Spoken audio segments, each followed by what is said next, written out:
Ayun, so good evening sa inyo guys. Ngayon po ay August 11, 2023, Friday at talaga nag-close tayo ng red for this week. So hindi maganda po yung market natin. Medyo malakas pa rin po yung ating net foreign selling. So nandito na tayo sa pinaka-support. Ayaw man natin pero kailangan i-retest to.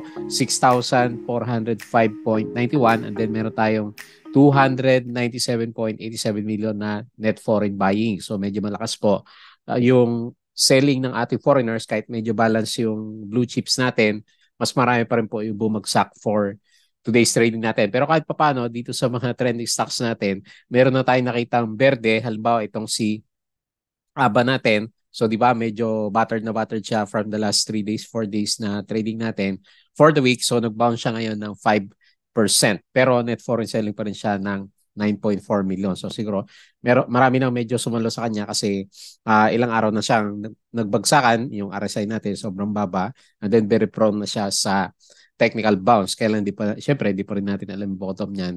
So subaybayan natin yung galaw niya until next week. So nag-trending si Maggie World, hindi ko alam, maraming nagtag sa kanya. So nag-up siya ng 0.49%. Hindi ko napansin yung net foreign sell nitong si Mega World natin, pero tingnan natin mamaya.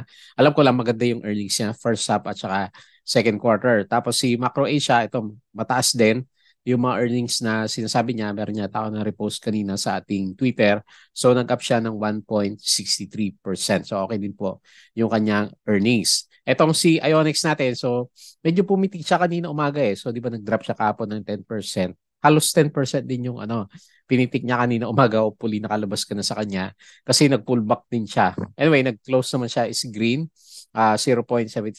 Pero syempre, hindi siya nakabawi dun sa galawan niya kahapon. Meron siyang net foreign buying na 675,000. Tapos isa sa mga trendings natin si Ayala Corporation. Alam ko okay din yung earnings nito. Pero dito yata galing yung majority ng net foreign selling natin kasi meron siyang 188 million na net foreign selling. So nag-drop siya ng 2.03%. Tapos another Ayala Stocks ACN, nag-drop to ng 0.39% and then hindi pa rin po tumitigil yung ating net foreign selling sa kanya na ngayon for the day is umabot siya ng 36 million. So medyo battered na yung mga stocks natin at ramdam natin yung epekto po ng ghost month natin. Although sabi ng iba, ang start ng ghost month technically is August 15 until September 15. Kita mo naman yung price action natin. Ghost month siya, di ba? Kasi pullback.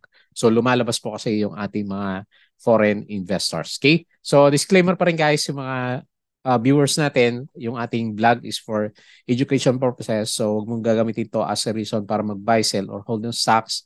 Meron pong risk na involved. So due diligence lang po sa mga stocks na binibili mo. And then kung nakasubscribe ka, okay, kung hindi pa, subscribe ka lang dito sa ating Palawi Trader na YouTube channel para updated ka sa trading stocks review or join ka dito sa ating pinaka-trading community kung gusto mo ng guide sa Philippine market, PSE market trading and investing naman. Okay? So sa mga sumusubaybay, as usual, thanks po sa mga nanonood dito sa ating trending stocks review, dito sa ating company reviews, profit or loss, mga sample trades natin.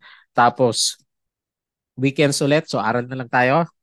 Technical analysis, mag-backtesting muna tayo para mas magaling tayo pagdating ng another reversal ng ating market kasi ngayon pabagsak, wala naman shorting. So patuloy na bumababa yung mga hawak natin is stocks.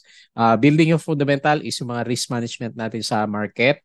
So check mo na lang po yan. Tapos PSE market studies is yung mga learnings naman po natin sa trading sa PSE market. Okay? So palma ko dyan. Tapos dito sa ating crypto to para sa mga play to earn games natin. Check mo na lang po yan yung daily, yung latest updates natin.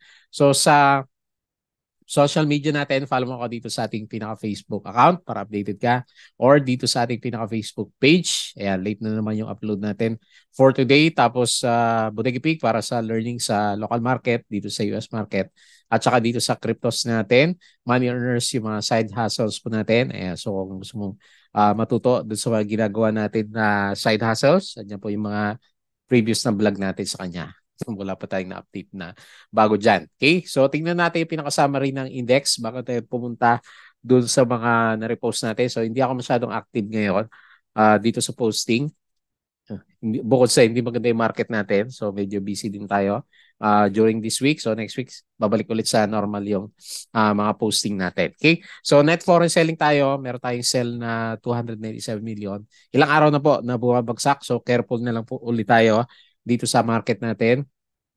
Bukod sa mababa yung turnover value natin, yung traded value natin, malakas pa yung foreign selling. So yun lang, hindi maganda talaga yung closing ng mga stocks natin. So bumawi si mining natin kasi kahapon siya yung medyo battered.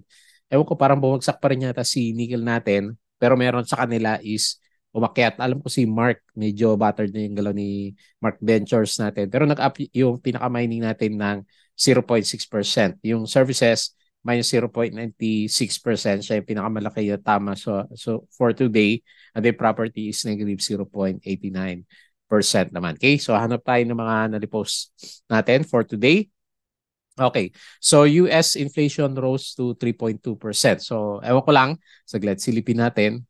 So hindi naman sila ganun kaano, no? Nagsa-sideways lang dito sa US market, pero not so good yan as a news kasi may chances kasi yung ating federal uh, government dito sa US market, yung ating parang BSP, Bangko Sentral ng Pilipinas, is magtaas ulit ng interest rates. Pero sa atin medyo nag-post tayo, di ba?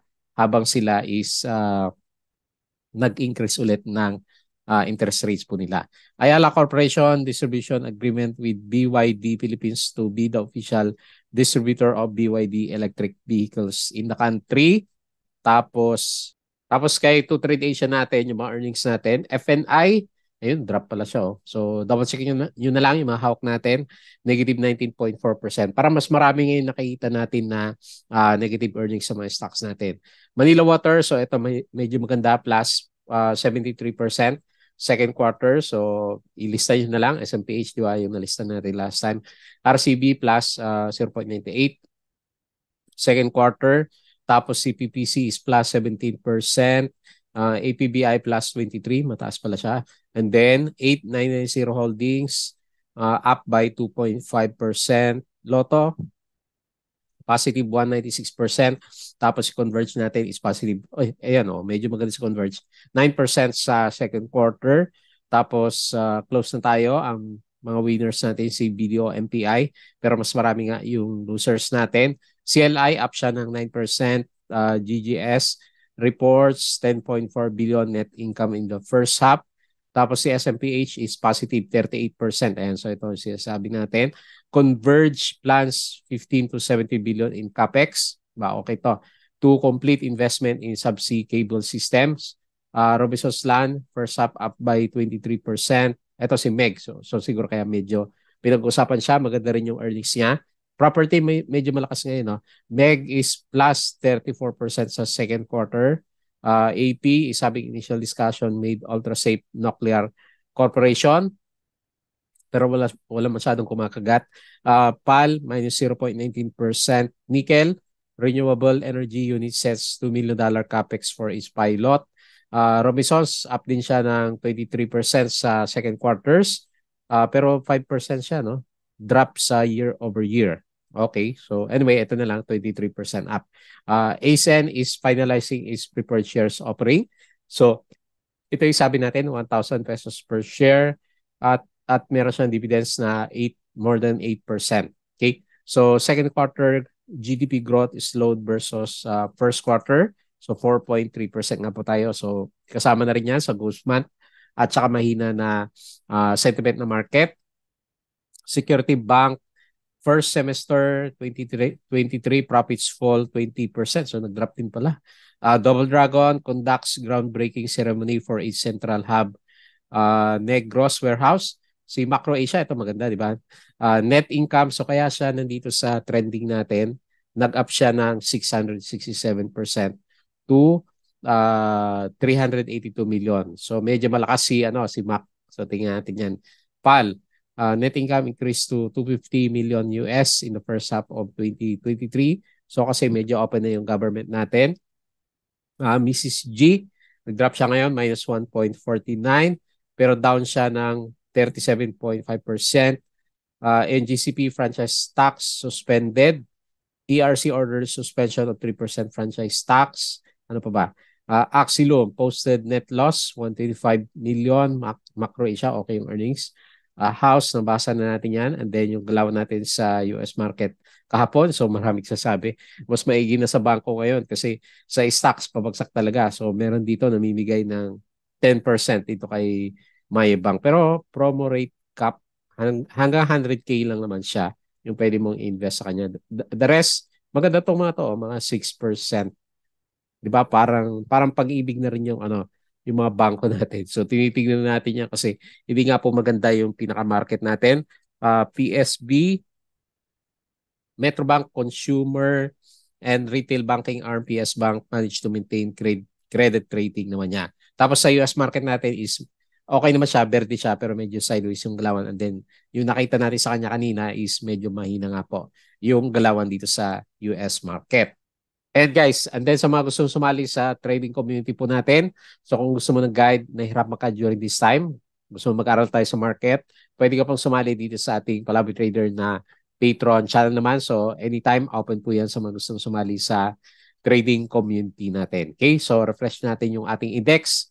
So nung umaga, medyo gumalaw naman tayo, nagberde naman tayo ng konti, pero after noon, after one hour yata to, so nagsimula ng bumagsak ulit yung index natin. So babagsak talaga kasi puro net foreign selling tayo from the last few days. Ghost month, mababa yung GDP. So naghalo-halo na siya. Negative 297.8 million. So halos 300 million. So wala na tayong support sa market. Kaya nagre-retest ulit tayo dito sa 6,400 level. So drop, negative 0.68. Traded value is mababa, 3.58 billion. 45% foreign participation, 55% local naman. So marami naman berde ngayon dito sa blue chips, pero medyo mabababa yung value, and then yung mga bumagsak for today is more than 1%, and then yung iba nag 2% yung kanyang laglagan naman. Okay? So 45% nga po yung foreign participation natin. So kung titignan mo yung overall picture ng top gainers natin, mga small caps, mga penny stocks, yung mga gumagalaw dito sa market natin. So yung mga notable sa atin, yung mga nababantayan natin. So si Prim nag-up siya ng 5.13%, SSP 5.13, si ABA, so finally nag-bounce.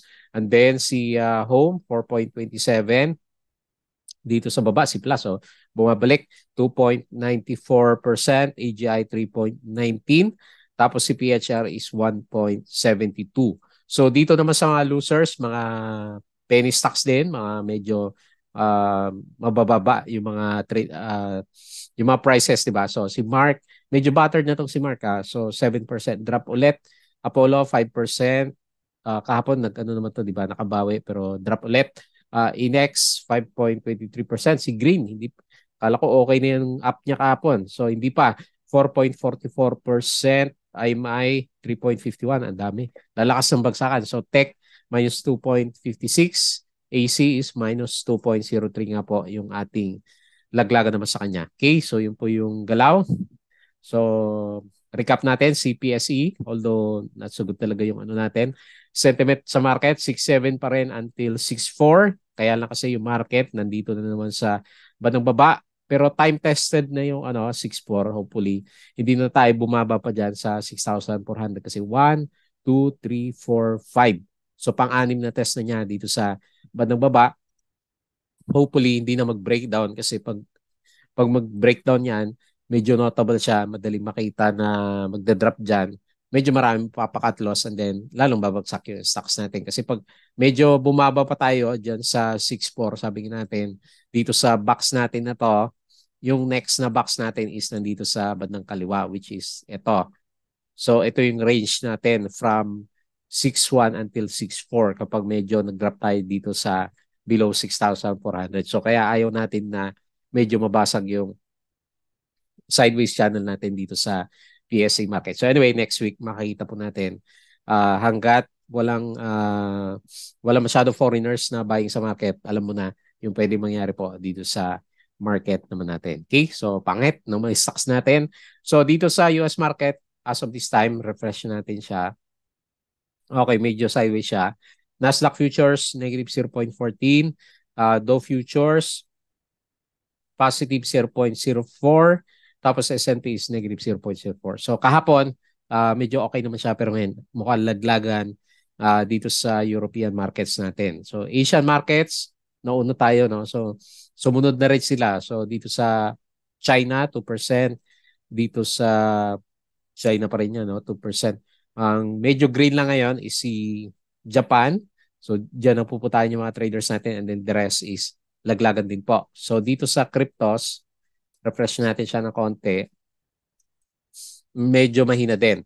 So 29K pa rin si Bitcoin, 1.8 Ethereum, hindi naman nagbabago. BNB nasa 240. So sideways lang din po dito sa mga cryptos natin. So wala tayong makita na puntahan.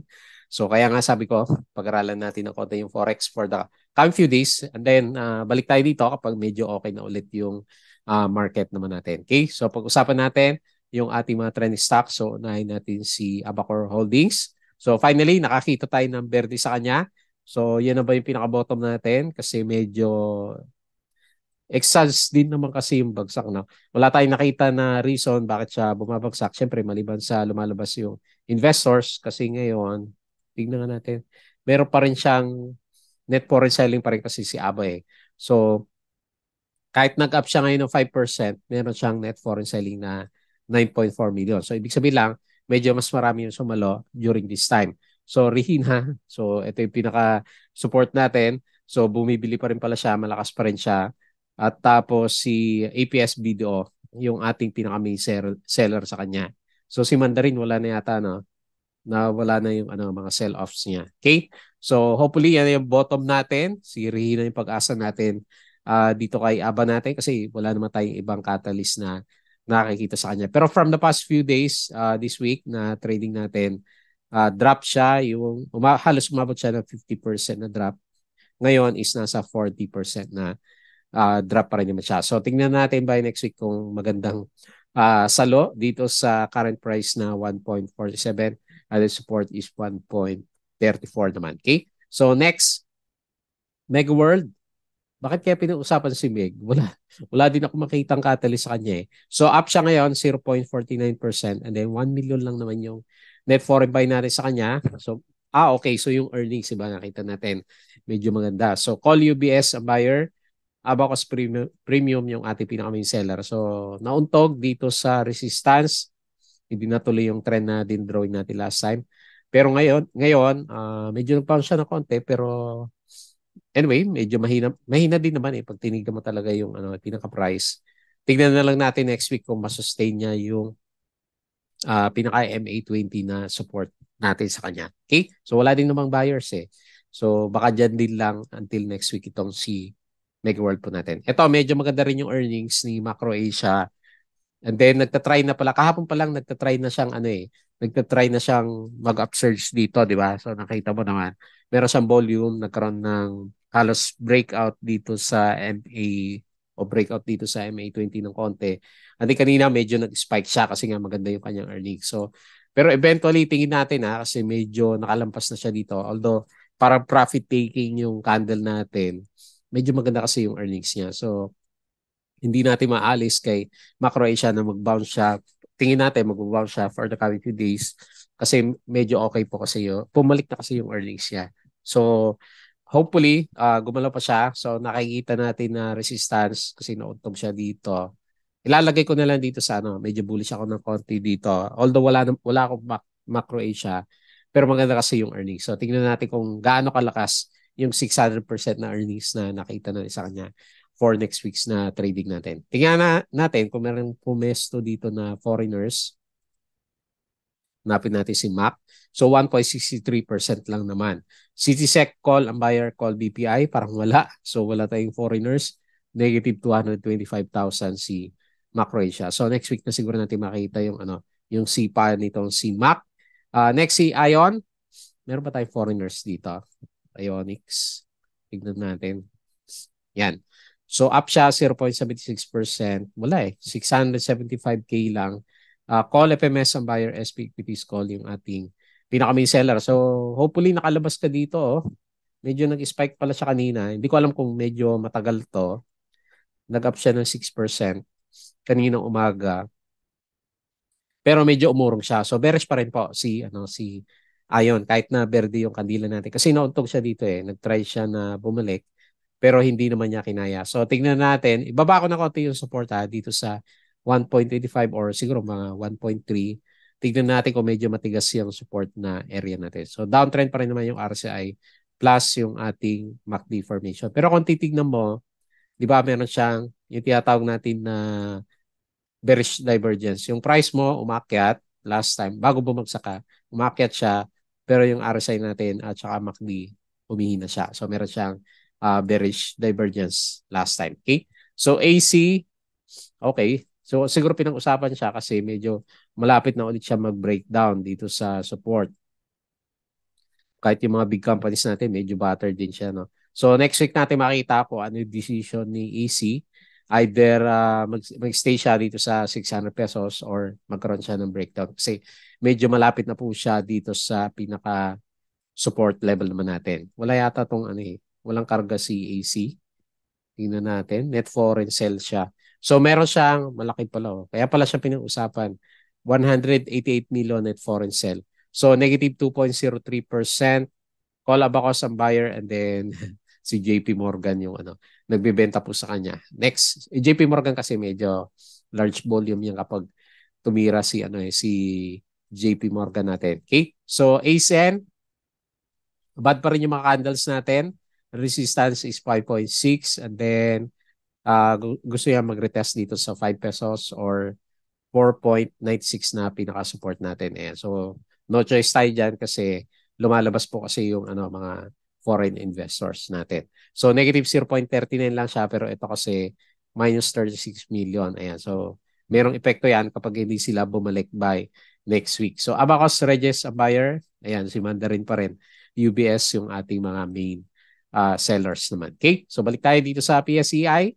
So, medyo matamlay po yung market natin ulit. Nandito ulit tayo sa 6,400.